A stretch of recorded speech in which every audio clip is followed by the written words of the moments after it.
going on? How's this compared to all the other All-Star games? Oh, we started. Hold on. Let me get comfortable. Let me get comfortable. I think the comparison thing will never stop, and I think it's great for the game. People are always going to make comparisons. What player remind you of him?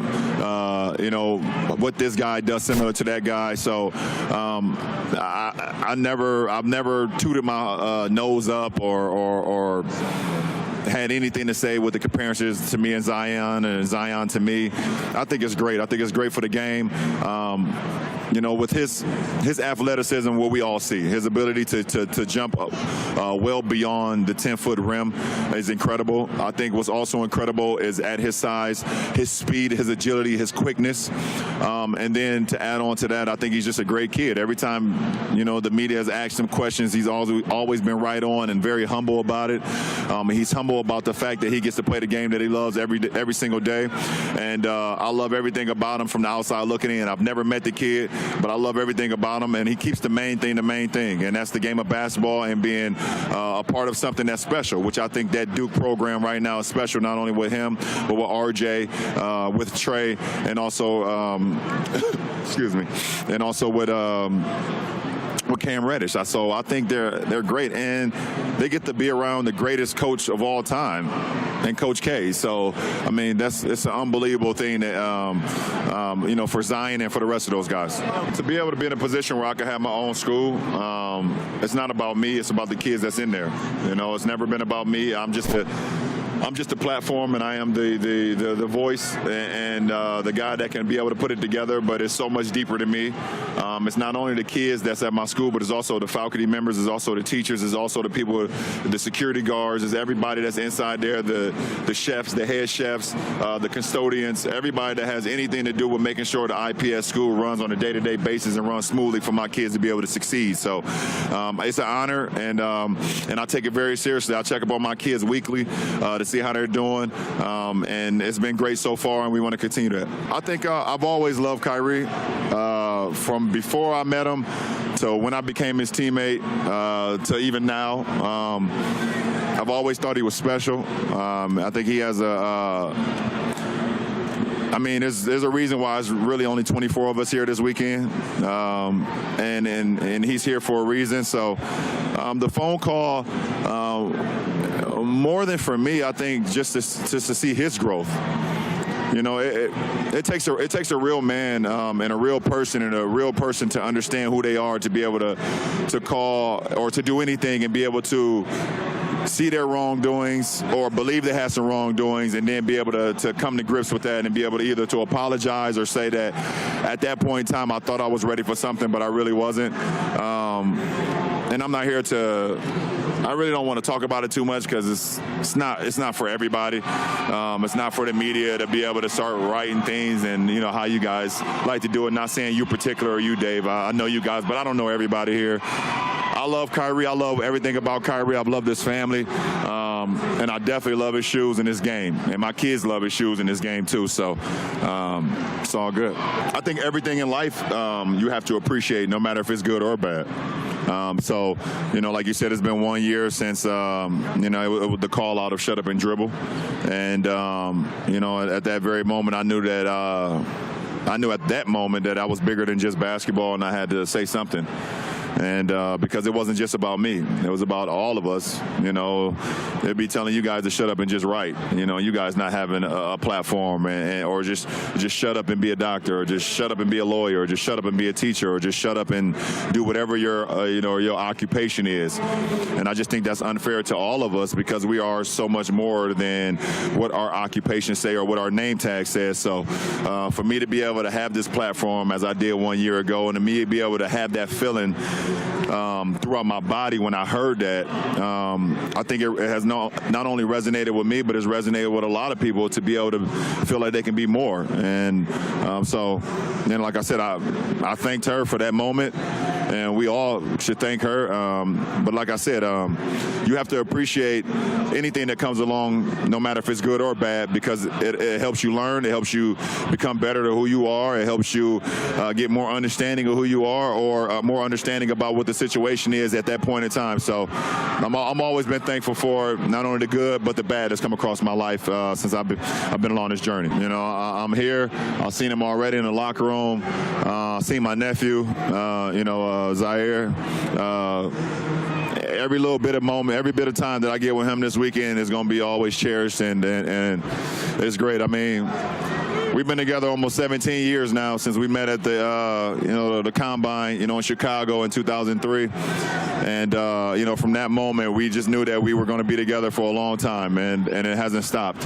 From me being a competitor, from me being his teammate, to being a competitor again, from us sharing, father advice, to sharing marriage advice, to sharing son advice, it's really bigger than just basketball when it comes to me and D-Wade, because we can actually look at each other and know what each other's thinking and know how each other are feeling at points and times of our lives. So to be here, for me to be able to choose him to be a part of Team LeBron, for him to be here this weekend, it's a bittersweet moment, obviously. The bitter part of it, that this is his last weekend being an All-Star weekend, and knowing that his journey is coming to an end as far as a basketball player. But the sweet moment is that we got so much more life to live together, and we will continue that.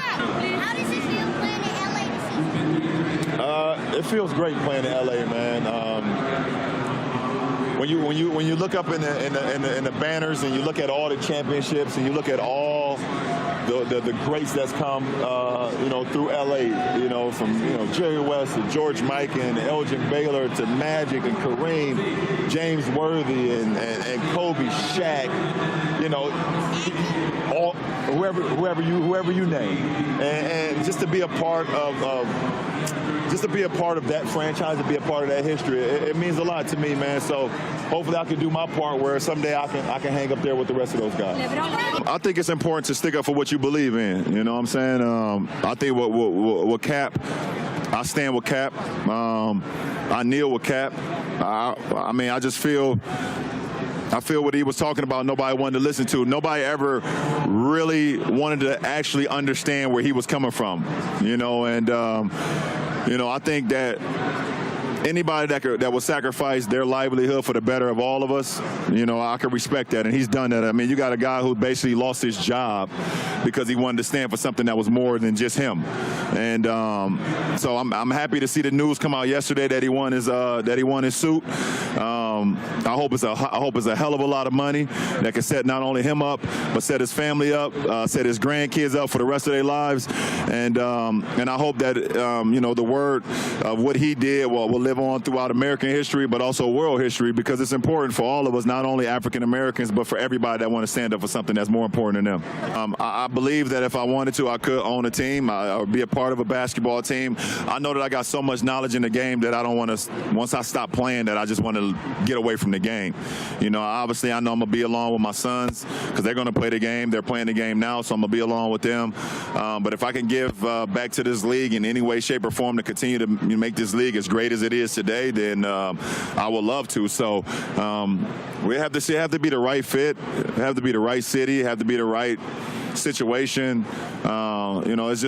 It's not like it's a dream of mine. It's more of an aspiration. See if it happens. If it don't, I wouldn't be disappointed in anything I've done off the floor. So we'll see what happens. I got a lot more game to play. I'm debating if I'm going to wear it in the game tomorrow. I have something else that I really can't talk about as well, but obviously the Watch the Throne is a huge piece of hip-hop history. Obviously, it's when Jay and Kanye got together, made an album, one of the best albums in hip-hop that we've ever seen. And for me to be able to have a shoe to calibrate and collaborate with that moment is huge. At that time, I got an opportunity to see Jay and Kanye actually wear the Watch the Throne kicks at that moment on stage when they're performing at their concert, and for me to bring that all the way back to fruition, be here this weekend with the Watch the Throne 16s, It's pretty cool for not only me, but it's cool for all sneakerheads.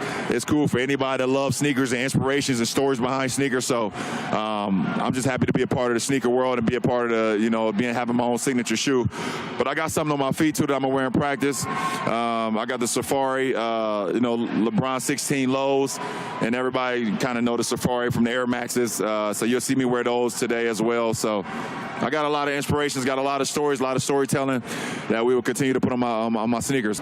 I don't know who will be able to be an NBA player or whoever be a professional athlete, but every kid has a dream, and every kid has that, and what that is, they have to tap into that. So for me to be a part of Akron and know that I'm giving my kids an opportunity to be able to tap into whatever that is, it means so much to me. So me having my school and me having them 240 kids to be able to see them every single day and figure out a way how we can tap into what that is to make them become successful in life. And I'm not even talking from a money standpoint. I'm just talking from where they feel like they've done something that means something in their lives and they be able to give back to.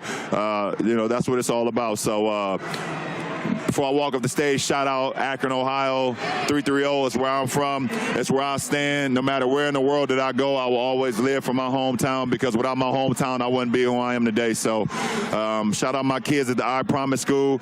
I got a lot of my 330 ambassadors here this weekend doing a lot of groundwork in North Carolina and in Charlotte, giving people what we do on a day-to-day basis back in Akron. So, I love you all. I love the media. You guys are my friends.